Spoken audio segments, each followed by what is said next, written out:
فمن أظلم ممن كذب على الله وكذب بالصدق إذ جاءه أليس في جهنم مثوى للكافرين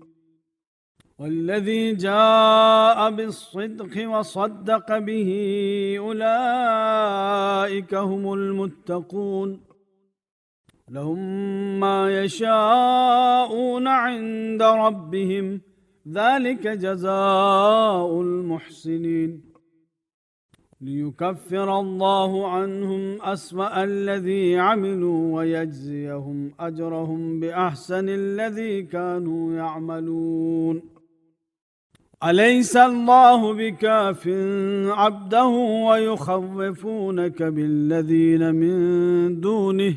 ومن يضلل الله فما له من هاد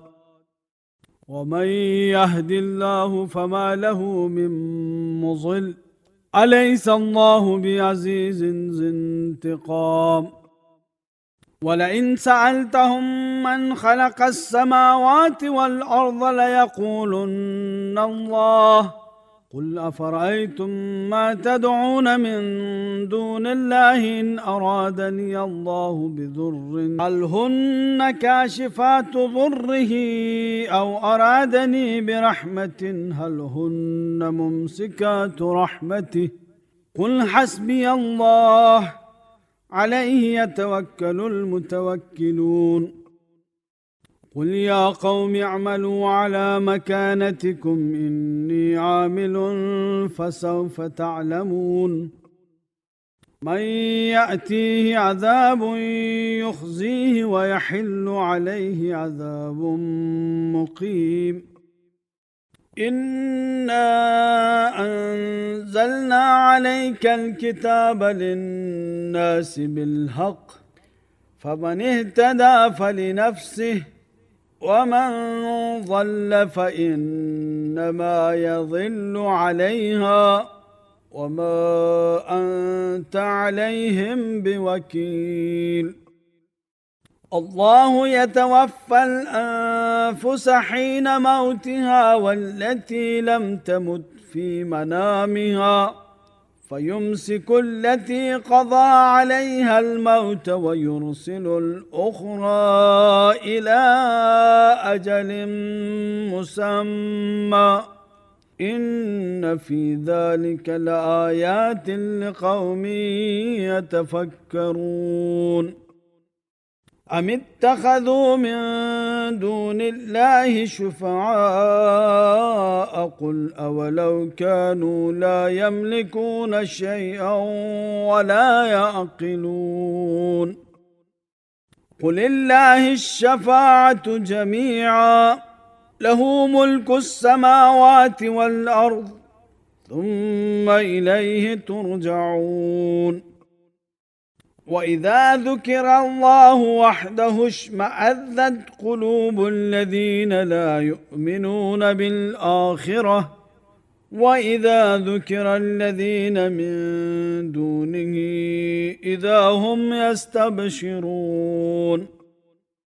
قل اللهم فاطر السماوات والأرض عالم الغيب والشهادة أنت تحكم بين عبادك فيما كانوا فيه يختلفون ولو أن للذين ظلموا ما في الأرض جميعا ومثله معه لافتدوا به من سوء العذاب يوم القيامة وبدا لهم من الله ما لم يكونوا يحتسبون وبدا لهم سيئات ما كسبوا وهاق بهم ما كانوا به يستهزئون فإذا مس الإنسان ضر دعانا ثم إذا خولناه نعمة منا قال إنما أوتيته على علم بل هي فتنة ولكن أكثرهم لا يعلمون قد قالها الذين من قبلهم فما أغنى عنهم ما كانوا يكسبون فأصابهم سيئات ما كسبوا والذين ظلموا من هؤلاء سيصيبهم سيئات ما كسبوا وما هم بمعجزين أولم يعلموا أن الله يبسط الرزق لمن يشاء ويقدر إن في ذلك لآيات لقوم يؤمنون قل يا عبادي الذين أسرفوا على أنفسهم لا تقنطوا من رحمة الله إن الله يغفر الذنوب جميعا إنه هو الغفور الرحيم وأنيبوا إلى ربكم وأسلموا له من قبل أن يأتيكم العذاب ثم لا تنصرون واتبعوا أحسن ما أنزل إليكم من ربكم من قبل أن يأتيكم العذاب بغتة وأنتم لا تشعرون أن تقول نفس يا حسرة على ما فرطت في جنب الله وإن كنت لمن الساخرين أو تقول لو أن الله هداني لكنت من المتقين أو تقول حين ترى العذاب لو أن لي كرة فأكون من المحسنين بلى قد جاءتك آياتي فكذبت بها واستكبرت وكنت من الكافرين ويوم القيامة ترى الذين كذبوا على الله وجوههم مسودة أليس في جهنم مثوى للمتكبرين وينجي الله الذين اتقوا بمفازتهم لا يمسهم السوء ولا هم يحزنون الله خالق كل شيء وهو على كل شيء وكيل له مقاليد السماوات والأرض والذين كفروا بآيات الله أولئك هم الخاسرون قل أفغير الله تأمروني أعبد أيها الجاهلون ولقد أوحي إليك وإلى الذين من قبلك لئن أشركت ليحبطن عملك ولتكونن من الخاسرين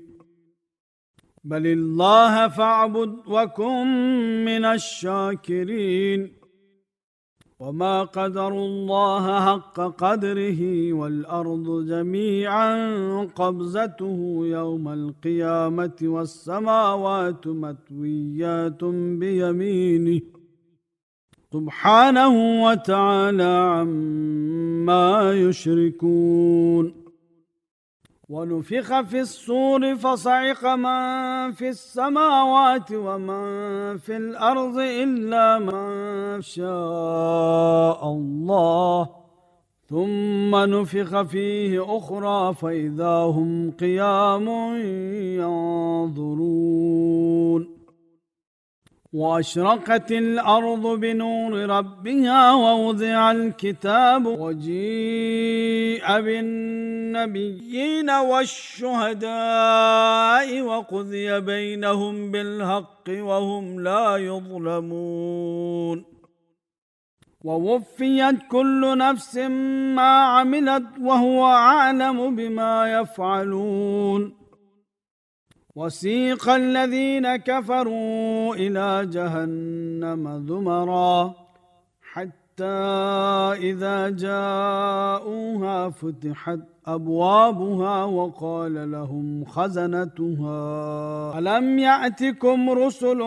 منكم يتلون عليكم آيات ربكم وينذرونكم لقاء يومكم هذا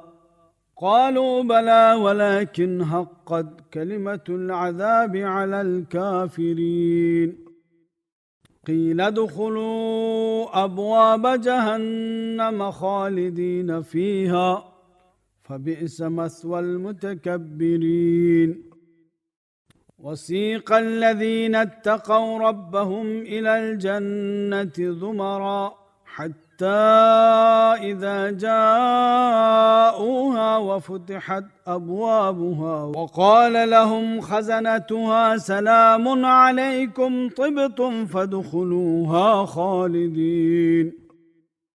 وقالوا الحمد لله الذي صدقنا وعده وأورثنا الأرض نتبوأ من الجنة حيث نشاء فنعم أجر العاملين وترى الملائكة حافين من حول العرش يسبحون بحمد ربهم وقضي بينهم بالحق وقيل الحمد لله رب العالمين.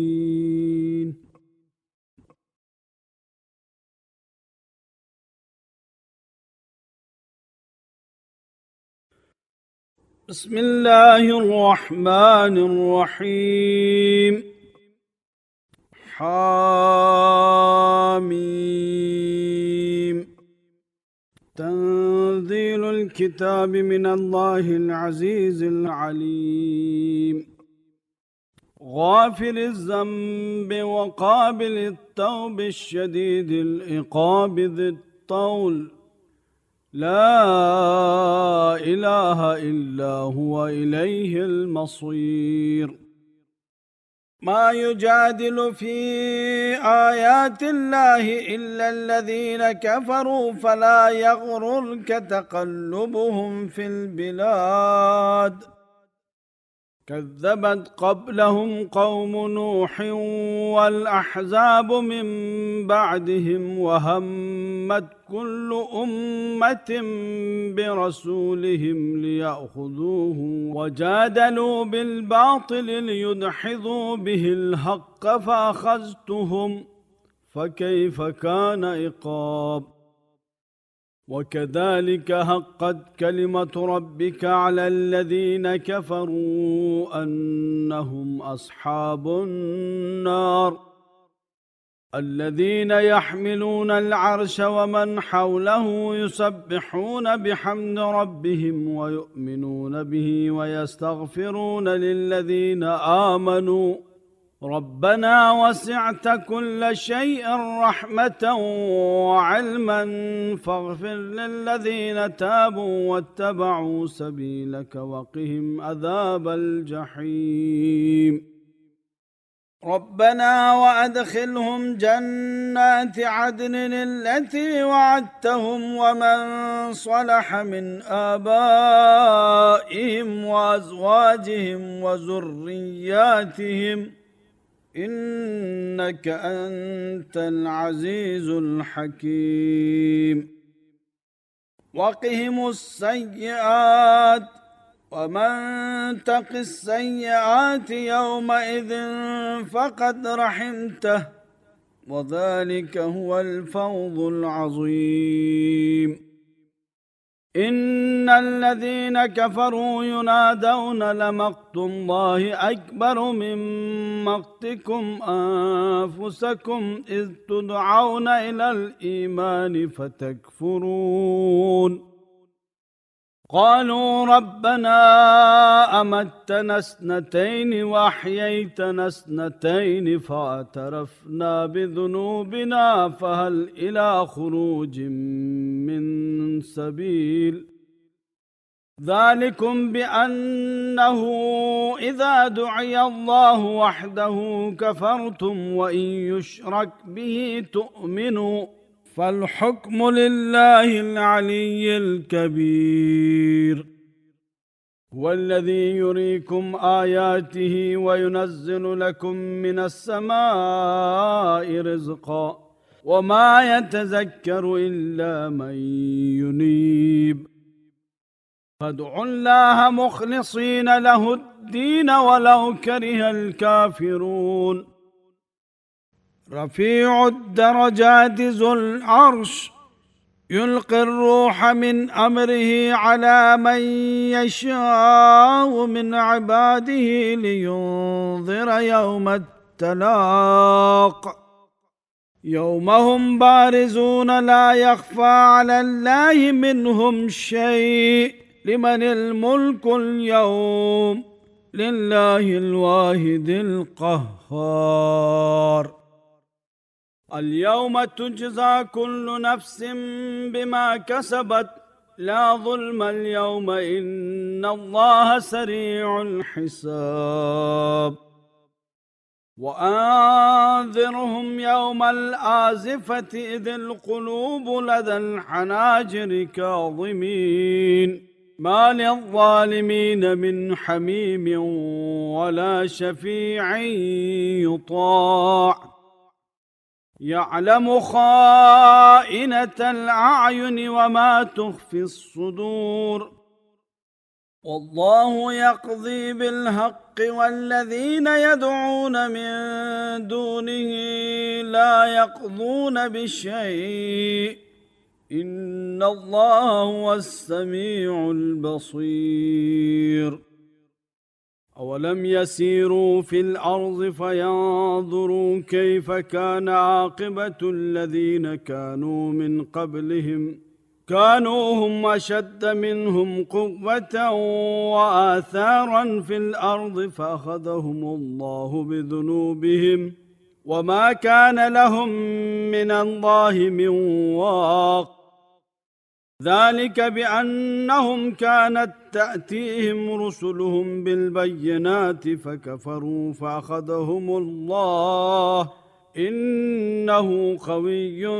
شديد العقاب. ولقد أرسلنا موسى بآياتنا وسلطان مبين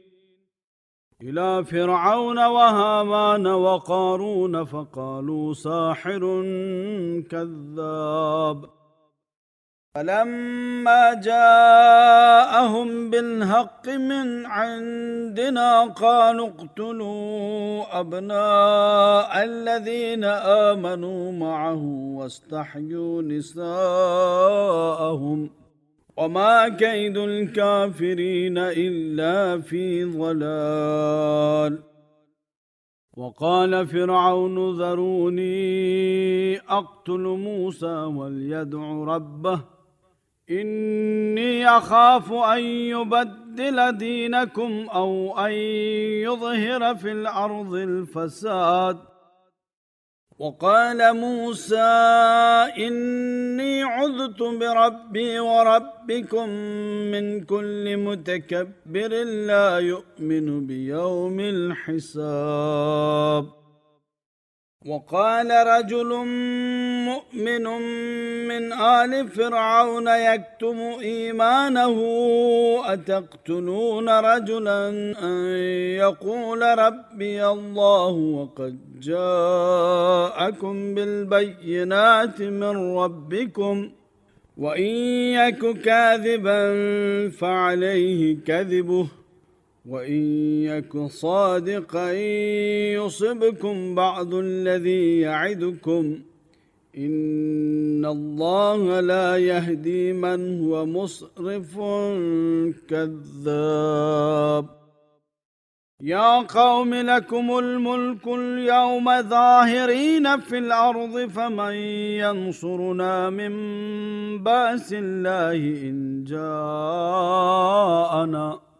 قال فرعون ما أريكم إلا ما أرى وما أهديكم إلا سبيل الرشاد. وقال الذي آمن يا قوم إني أخاف عليكم مثل يوم الأحزاب مثل دأب قوم نوح وعاد وثمود والذين من بعدهم وما الله يريد ظلما للعباد ويا قوم إني أخاف عليكم يوم التناد يوم تولون مدبرين ما لكم من الله من عاصم ومن يضلل الله فما له من هاد ولقد جاءكم يوسف من قبل بالبينات فما زلتم في شك مما جاءكم به حتى إذا هلك قلتم لن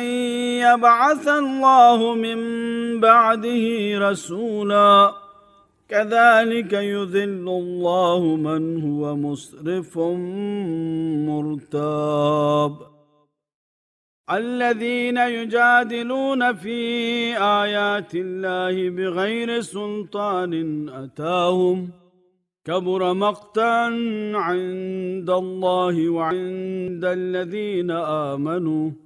كذلك يتبع الله على كل قلب متكبر جبار وقال فرعون يا هامان ابن لي صرحا لعلي أبلغ أسباب السماوات فأطلع إلى إله موسى وإني لأظنه كاذبا وكذلك زين لفرعون سوء عمله وصد عن السبيل وما كيد فرعون إلا في تباب وقال الذي آمن يا قوم اتبعوني أهدكم سبيل الرشاد يا قوم إنما هذه الحياة الدنيا متاع وإن الآخرة هي دار القرار من عمل سيئة فلا يجزى إلا مثلها ومن عمل صالحا من ذكر أو أنثى وهو مؤمن فأولئك يدخلون الجنة يرزقون فيها بغير حساب ويا قوم ما لي أدعوكم إلى النجاة وتدعونني إلى النار تدعونني لأكفر بالله وأشرك به ما ليس لي به علم وأنا أدعوكم إلى العزيز الغفار لا جرم أن ما تدعونني إليه ليس له دعوة في الدنيا ولا في الآخرة وأن مردنا إلى الله وأن المسرفين هم أصحاب النار فستذكرون ما أقول لكم وأفوض أمري إلى الله إن الله بصير بالعباد فوقاه الله سيئات ما مكروا وحاق بآل فرعون سوء العذاب النار يعرضون عليها غدوا وعشيا ويوم تقوم الساعة أدخلوا آل فرعون أشد العذاب وإذ يتحاجون في النار فيقول الضعفاء للذين استكبروا إنا كنا لكم تبعا فهل أنتم مغنون عنا نصيبا من النار قال الذين استكبروا إنا كل فيها إن الله قد حكم بين العباد. وقال الذين في النار لخزنة جهنم ادعوا ربكم يخفف عنا يوما من العذاب. قالوا أولم تك تأتيكم رسلكم بالبينات قالوا بلى قالوا فادعوا وما دعاء الكافرين إلا في ضلال.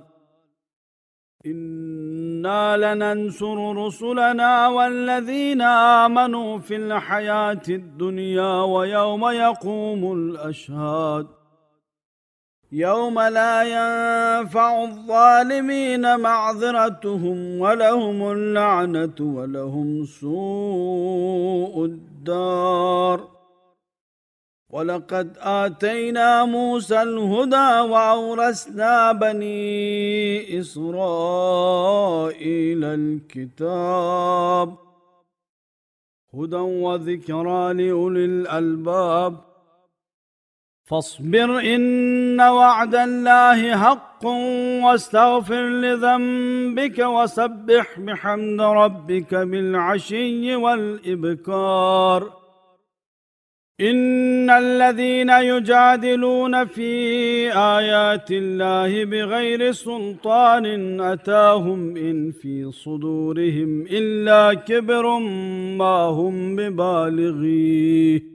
فاستعذ بالله إنه هو السميع البصير. لخلق السماوات والأرض أكبر من خلق الناس ولكن أكثر الناس لا يعلمون.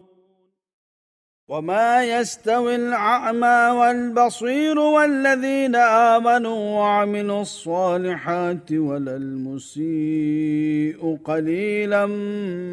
ما تتذكرون. إن الساعة لآتية لا ريب فيها ولكن أكثر الناس لا يؤمنون.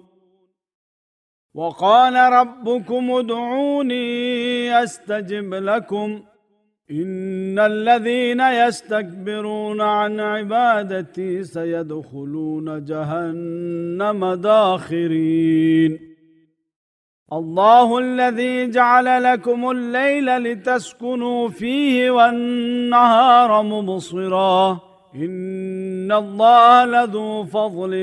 على الناس ولكن أكثر الناس لا يشكرون. ذلكم الله ربكم خالق كل شيء لا إله إلا هو فأنى تؤفكون. كذلك يؤفك الذين كانوا بآيات الله يجحدون. الله الذي جعل لكم الأرض قرارا والسماء بناء وصوركم فأحسن صوركم ورزقكم من الطيبات ذلكم الله ربكم فتبارك الله رب العالمين. هو الحي لا إله إلا هو فادعوه مخلصين له الدين الحمد لله رب العالمين. قل إني نهيت أن أعبد الذين تدعون من دون الله لما جاءني البينات من ربي وأمرت أن أسلم لرب العالمين. هو الذي خلقكم من تراب ثم من نطفة ثم من علقة ثم يخرجكم طفلا ثم لتبلغوا أشدكم ثم لتكونوا شيوخا ومنكم من يتوفى من قبل ولتبلغوا أجلا مسمى ولعلكم تعقلون والذي يحيي ويميت فإذا قضى أمرا فإنما يقول له كن فيكون ألم تر إلى الذين يجادلون في آيات الله أنى يصرفون الذين كذبوا بالكتاب وبما أرسلنا به رسلنا فسوف يعلمون إذ الأغلال في أعناقهم والسلاسل يسحبون في الحميم ثم في النار يسجرون ثم قيل لهم أين ما كنتم تشركون من دون الله قالوا ضلوا عنا بل لم نكن ندعو من قبل شيئا كذلك يضل الله الكافرين ذلكم بما كنتم تفرحون في الأرض بغير الحق وبما كنتم تمرحون ادخلوا أبواب جهنم خالدين فيها فبئس مثوى المتكبرين فاصبر إن وعد الله حق فإما نرينك بعض الذي نعدهم أو نتوفينك فإلينا يرجعون ولقد أرسلنا رسلا من قبلك منهم من قصصنا عليك ومنهم من لم نقصص عليك وما كان لرسول أن يأتي بآية إلا بإذن الله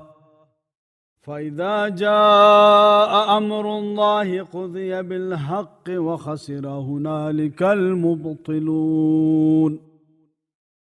الله الذي جعل لكم الأنعام لتركبوا منها ومنها تأكلون ولكم فيها منافع ولتبلغوا عليها حاجة في صدوركم وعليها وعلى الفلك تحملون ويريكم آياته فأي آيات الله تنكرون أفلم يسيروا في الأرض فينظروا كيف كان عاقبة الذين من قبلهم كانوا أكثر منهم وأشد قوة وآثارا في الأرض فما أغنى عنهم ما كانوا يكسبون فلما جاءتهم رسلهم بالبينات فرحوا بما عندهم من العلم وهاق بهم ما كانوا به يستهزئون فلما رأوا بأسنا قالوا آمنا بالله وحده وكفرنا بما كنا به مشركين فلم يك ينفعهم إيمانهم لما رأوا بأسنا سنة الله التي قد خلت في عباده وخسر هنالك الكافرون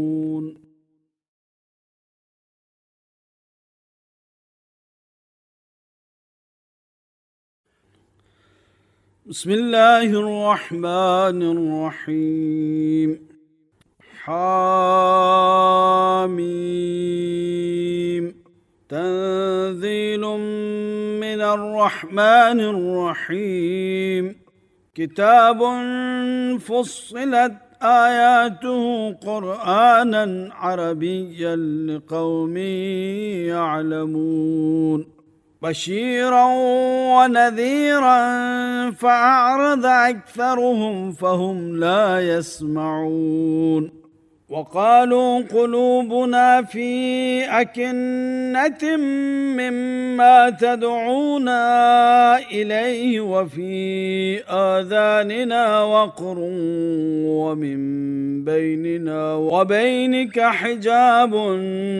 فاعمل إننا عاملون قل إنما أنا بشر مثلكم يوحى إلي أنما إلهكم إله واحد فاستقيموا إليه واستغفروه وويل للمشركين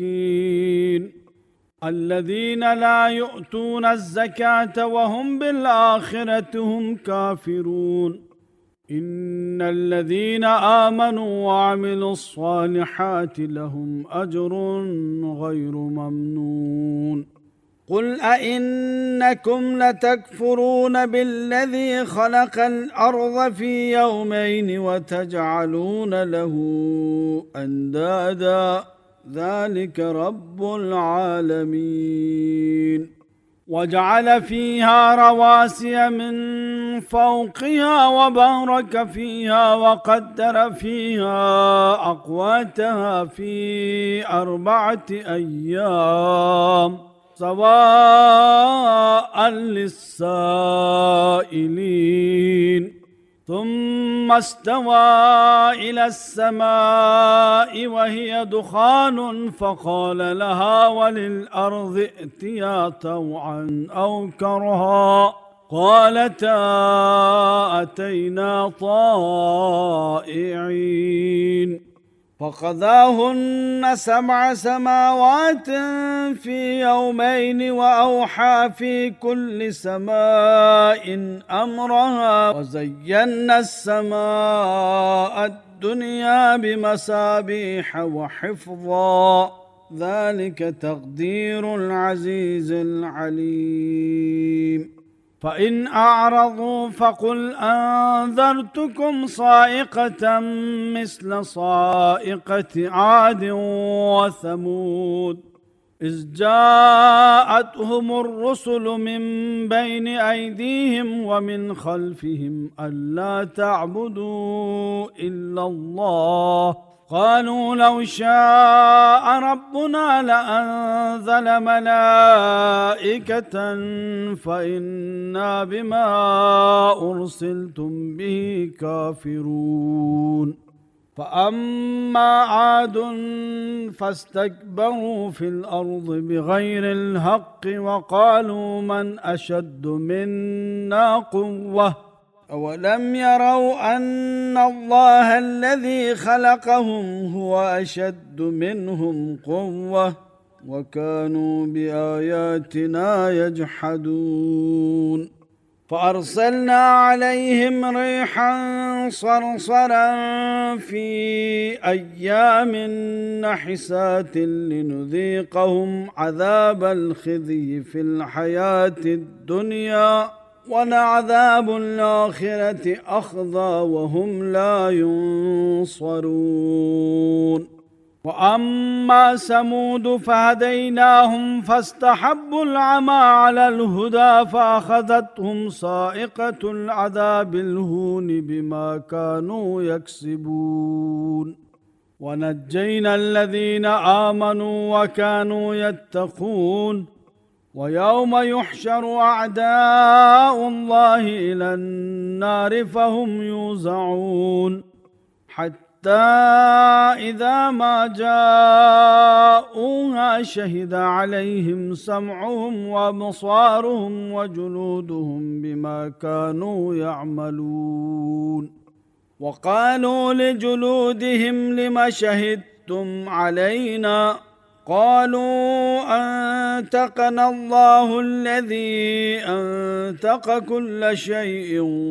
وهو خلقكم أول مرة وإليه ترجعون وما كنتم تستترون أن يشهد عليكم سمعكم ولا أبصاركم ولا جلودكم ولكن ظننتم أن الله لا يعلم كثيرا مما تعملون وذلكم ظنكم الذي ظننتم بربكم أرداكم فأصبحتم من الخاسرين فإن يصبروا فالنار مثوى لهم وإن يستعتبوا فما هم من المعتبين وقيضنا لهم قرناء فزينوا لهم ما بين أيديهم وما خلفهم وحق عليهم القول في قد خلت من قبلهم من الجن والإنس إنهم كانوا خاسرين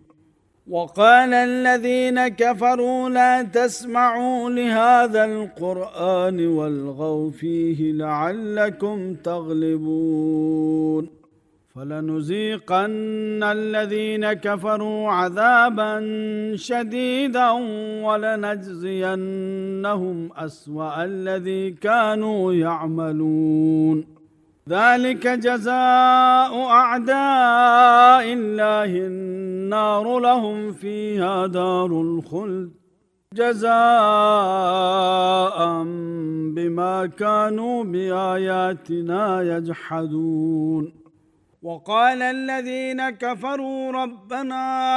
أرنا الذين أضلانا من الجن والإنس نجعلهما تحت أقدامنا ليكونا من الأسفلين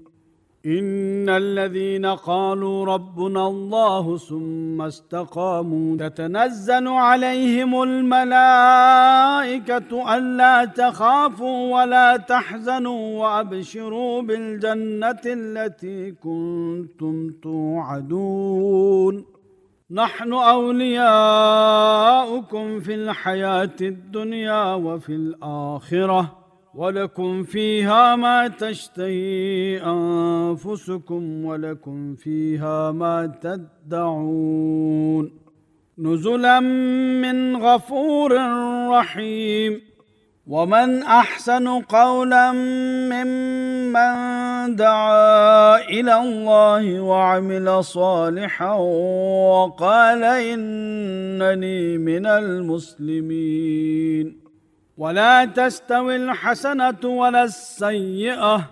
ادفع بالتي هي أحسن فإذا الذي بينك وبينه عداوة